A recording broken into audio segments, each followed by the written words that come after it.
All right, let's continue from last week where we checked out O-Pee-Chee 1970. Today we're gonna check my favorite set, which is 1971, and I have it actually in Topps and O-Pee-Chee. I I'm pretty sure I have it complete in Topps. Let's find out. But in O-Pee-Chee, I have not completed it yet. So this is my favorite sets. When I first saw this and I did not really had started to collect vintage hockey cards, I just felt like, oh my god, I need this. Without this in my collection, my collection will be so incomplete. So I just wanted. It didn't matter to me if I got it um, like if I had like 14 or 15 cards. I just wanted a lot of these cards. So, and I think I have the Topps version complete, but let's find out.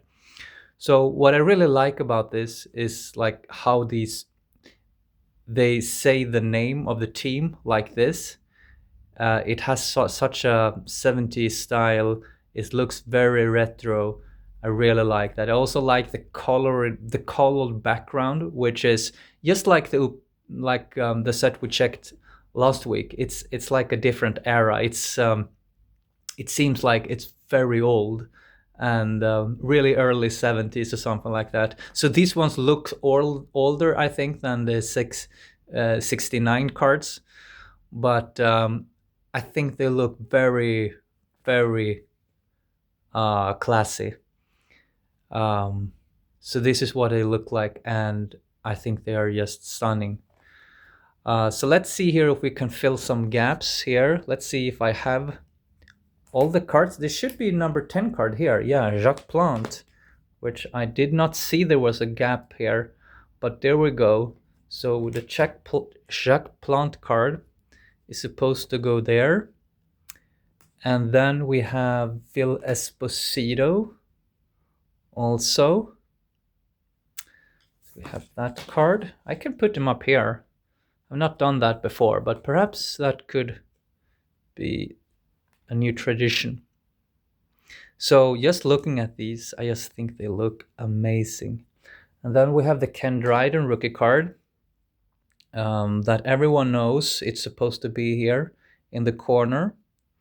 This is what it looks like. Perhaps I can do a future video where you can actually help me in deciding the value of this Ken Dryden rookie card, because it was a long time ago where I collected these.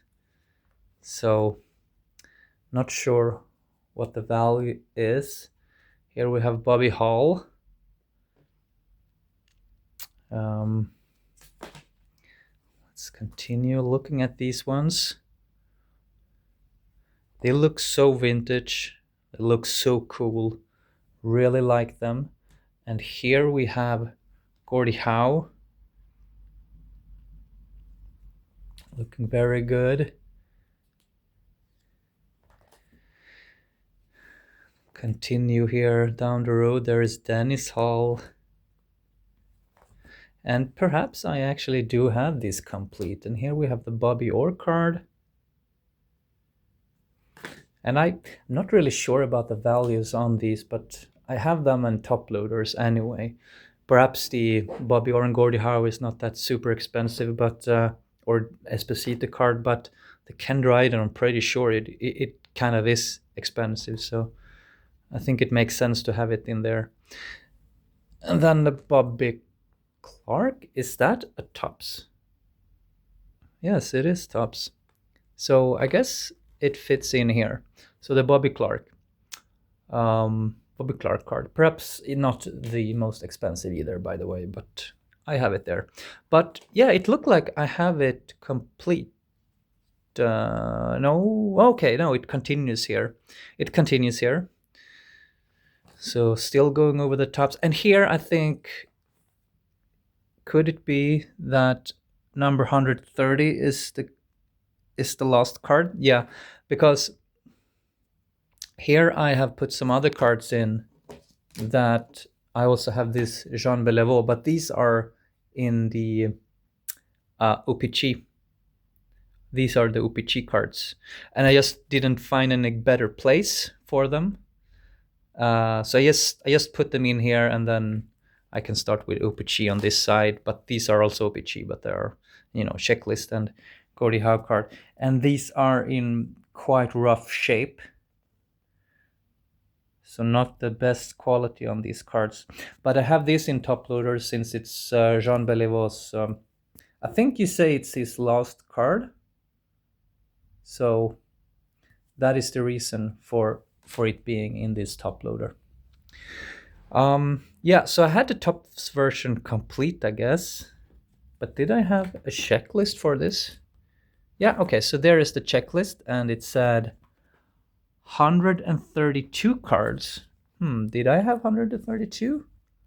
Yeah, so I had the 132 cards. Okay, so I have the Topps complete. That's great.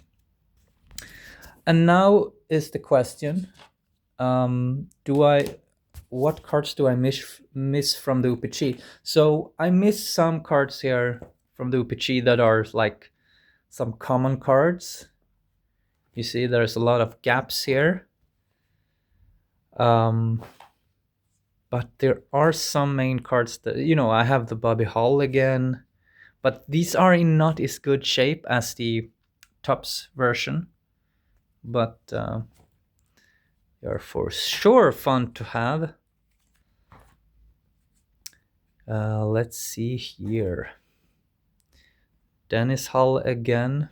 I think I have 3 or 4 Dennis Hull cards over the years, which I've purchased and resold, and then kept the best one, the one with the best quality. Let's see here. Yeah, so a lot of gaps. And here we go. Yeah, look, some cards are like this, not in a good condition. I really hate seeing that. Okay, but here we're actually supposed to put in the Marcel Dion rookie. And there has somebody has tried to write something there with a pencil, but I have it in the top loader nonetheless. And then here we have the Montreal Canadiens, and I have the Guy Lafleur in a kind of bad shape. That's the Guy Lafleur rookie. Perhaps in the future I can upgrade it to a better one, and then I can sell that one. Yep, but here we have the rest of the cards, and yeah, I have quite a lot of these. Another Czech Plant card. But even though the quality is not as good, I think they are very cool, these cards. So the O-Pee-Chee version, of course, there's a lot of more cards in that set. Or of course, I mean, there is more cards in that set. And I really just like doing this as well. Just do that. This feels very good to me. Just since I like the set so much. So I think this set is very awesome. And it's my favorite set. So many legends from the early days, like Gordie Howe and Jean Beliveau, and then also future stars. So that's this set, or these 2 sets, Topps and O-Pee-Chee, and yeah, let's see. Perhaps my next video will be on this Kent Ryden rookie, to see if we can come up with a grade and value on that one. All right, bye.